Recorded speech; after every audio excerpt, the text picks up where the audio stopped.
छत्तीसगढ़ शासन के निर्देशानुसार मुंगेली जिले के शासकीय प्राथमिक विद्यालयों में पदस्थ 163 अतिशेष शिक्षकों और एक प्रधानापाठक का युक्ति युक्तकरण काउंसलिंग के माध्यम से किया गया, जिनमें 5 शिक्षक विहीन स्कूलों में 13 शिक्षकों, 82 एकल शिक्षकीय स्कूलों में 99 शिक्षकों के साथ ही आज अचानकमार टाइगर रिजर्व क्षेत्र के स्कूलों में 19 शिक्षकों सहित अन्य स्कूलों में भी शिक्षकों का पदांकन किया गया है। ये संपूर्ण प्रक्रिया पूर्ण पारदर्शिता और व्यवस्थित तरीके से संपन्न हुई। युक्ति युक्तकरण उपरांत शिक्षकों को तत्काल प्रभाव से नवीन विद्यालयों में पदस्थापना आदेश प्रदान किए गए। कलेक्टर स्वयं युक्ति युक्तकरण प्रक्रिया को पूर्ण पारदर्शिता और व्यवस्थित तरीके से संपन्न कराने के लिए लगातार मॉनिटरिंग करते रहे।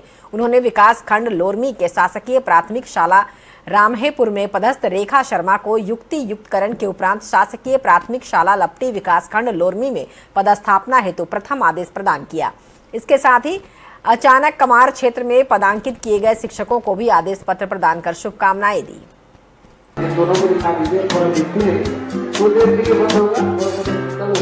प्राथमिक शाला बरदुली से अभी युक्तिकरण के तहत मुझे शासकीय प्राथमिक शाला बगीचा मिला है।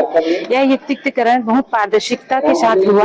इसके लिए मैं मुख्यमंत्री सर, जिला शिक्षा अधिकारी, कलेक्टर सर और शिक्षा विभाग के सारे अधिकारी कर्मचारियों का बहुत बहुत धन्यवाद करती हूँ।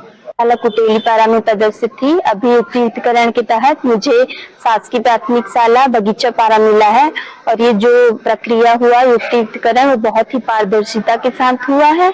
इसके लिए शिक्षा विभाग के सारे अधिकारियों और मुख्यमंत्री महोदय को बहुत बहुत धन्यवाद। शाला किशनपुर में पदस्थ था। काउंसलिंग के तहत युक्तिकरण काउंसलिंग हुई जो बहुत पारदर्शिता के साथ हुई है और उसमें मेरे को प्राथमिक शाला अचानक पार मिला है। इसके लिए मैं जिला शिक्षा अधिकारी, शिक्षा विभाग के सभी पदाधिकारी और अधिकारियों को, जिला के कलेक्टर महोदय को और मुख्यमंत्री को धन्यवाद देता हूँ। मुंगेली जिले में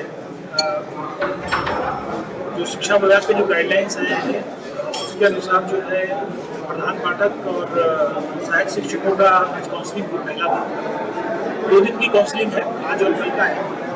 टोटल 164 शिक्षकों का आज किया काउंसलिंग, जिसमें एक प्रधान पाठक है और 2 सहायक शिक्षक हैं। इसमें काफ़ी सवेरे 10 बजे से लेके और अभी तक 4 बज रहे हैं। हमारे सभी अधिकारी कर्मचारी, हमारे नोडल अधिकारी, जिला पंचायत, हमारे सभी एसडीएम्स, तहसीलदार, शिक्षा विभाग के सभी अधिकारी कर्मचारी, सभी लोग सवेरे 10 बजे से उपस्थित थे। 10 बजे से काउंसलिंग शुरू हो गया और हम लोगों ने नामवार जैसे सबसे पहले महिलाओं को तो सारे पदों को दिखाया गया। जो पद जो है वो जिला स्तरीय समिति और ब्लॉक स्तरीय समिति द्वारा जो चिन्हांकित किया गया था, उसको करने के बाद जब काउंसलिंग की प्रक्रिया शुरू हुई उसमें उनकी वरीयतावाद वरिष्ठतावाद जो है उसमें किया गया। इसमें आपको बताना चाहेंगे कि जो हमारे एकल शिक्षकीय जो हमारे 0 टीचर वाले हैं, जहाँ पे एक भी टीचर नहीं थे, ऐसे 5 स्कूल्स में हम लोगों ने आज 13 शिक्षकों को पोस्ट किया, 13 टीचर्स का। एकल शिक्षकीय हमारे करीब 82 स्कूल्स थे। 82 स्कूल्स में करीब 100 शिक्षकों को आज पदस्थ किया गया। और एटीआर का जो इलाका है, अभी एटीआर में करीब 15 स्कूल्स थे, वहाँ पे हमने 19 शिक्षकों को पोस्ट किया है। तो कुल मिला के टोटल 163 सहायक शिक्षक और पाठक की स्थापना की गई है। तो 3 दिवस में जो 3 वर्किंग डेज हैं उसको ऑनलाइन करने का हमको आदेश दिया गया है। ये आदेश जो है जिला शिक्षा अधिकारी के साइन से सभी को मिला है। और काउंसिलिंग की जो सबसे बड़ी बात रही कि मैं सीओ जिला पंचायत जो नोडल अधिकारी थे, सारे अधिकारी 1 मिनट के लिए भी उस काउंसलिंग रूम से बाहर नहीं गए। कारण ये था कि सभी शिक्षकों को ये कॉन्फिडेंस रहे, जो भी हमारे शिक्षक भाई बहन हैं उनको ये कॉन्फिडेंस रहे कि प्रोसेस जो है पूरी पारदर्शिता से हो रहा है और कलेक्टर एक ऐसा इंस्टीट्यूशन होता है जिसकी पारदर्शिता पे प्रश्न नहीं होता है।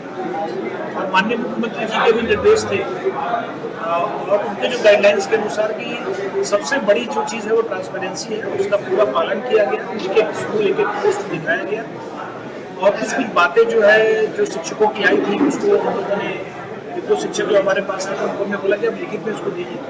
कुछ लोगों की समस्याएं भी थी, तो कुल मिला के और शुरू से ही मॉर्निंग से ही मीडिया के साथियों को आना जाना लगा रहा। सभी लोगों से, शिक्षकों से बात की गई, बाहर में भी जो हमारे शिक्षक साथी बैठे हुए उनसे भी बात की गई। तो ये प्रक्रिया बहुत ही शांतिपूर्ण तरीके से संपन्न हुई। इसमें एसपी साहब और उनकी जो पूरी टीम है उनका भी बड़ा अच्छा सहयोग रहा। ये जो सुरक्षा की व्यवस्था और सब कुछ व्यवस्थित तरीके से करें, उसके लिए भी काफ़ी अच्छी व्यवस्था की गई। कुल मिला के बहुत ही शांतिपूर्ण तरीके से सभी अधिकारी कर्मचारियों के सपोर्ट से और मीडिया के साथ उनका बड़ा सहयोग था। बहुत अच्छे शांतिपूर्ण तरीके से प्रक्रिया निष्पादित हुई है। कल जो है 3 तारीख को और जितने भी बचे हुए शिक्षक हैं, जो किसी शिक्षक को उनके पोस्टिंग ऑर्डर्स भी जारी किए जाएंगे और उसके बाद कल ये प्रक्रिया जो है। तो इस पर ज्यादा जानकारी के लिए जुड़ेंगे विशेष संवाददाता निखिलेश लाल से। निखिलेश, अतिशेष शिक्षकों का युक्ति युक्तकरण काउंसलिंग संपन्न हो गया है, क्या कुछ जानकारियां हैं? बता दो, जो युक्तियुक्तकरण पूरे प्रदेश में चल रहा है, युक्तियुक्तकरण द्वारा जहां अतिशेष शिक्षक हैं उनको उन स्कूलों में भेजा जा रहा है जहां पर शिक्षक विहीन स्कूल है। कई स्कूल ऐसे हैं जहां पर कोई शिक्षक नहीं है, एकल शिक्षक के रूप में चल रहा था, जिससे बच्चों की पढ़ाई प्रभावित होती थी।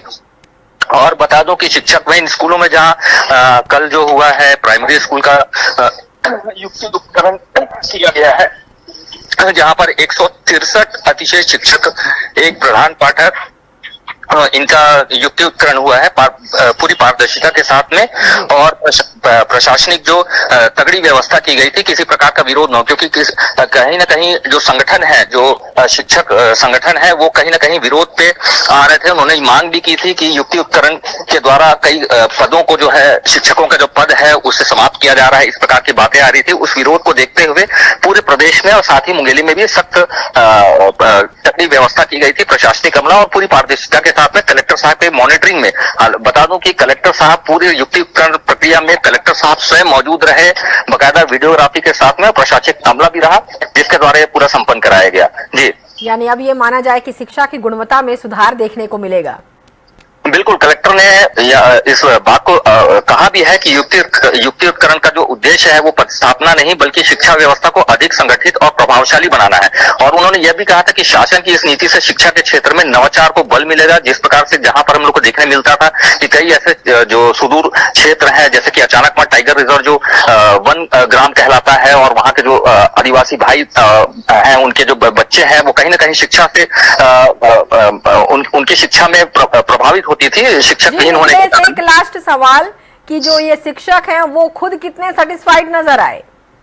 हालांकि कुछ जो परसेंट है उस परसेंट के हिसाब से अगर कहा जाए तो विरोध हुआ है, जिन्होंने मांग की है कि वहां पद रहते हुए भी उन्हें सुदूर वनांचल क्षेत्र में भेजा गया है। पर पूरी पारदर्शिता इस नाम से हुई थी क्योंकि वो एक जो रेशियो बनाया गया था, जिस प्रकार से जो आरक्षण किया गया था कि किस प्रकार से होगा कि महिलाओं को प्राथमिकता मिलेगी, जो विकलांग है उनको प्राथमिकता मिलेगी, उस अनुसार में जो बनाया गया था उस अनुसार में ये युक्तिकरण पूरा हुआ है।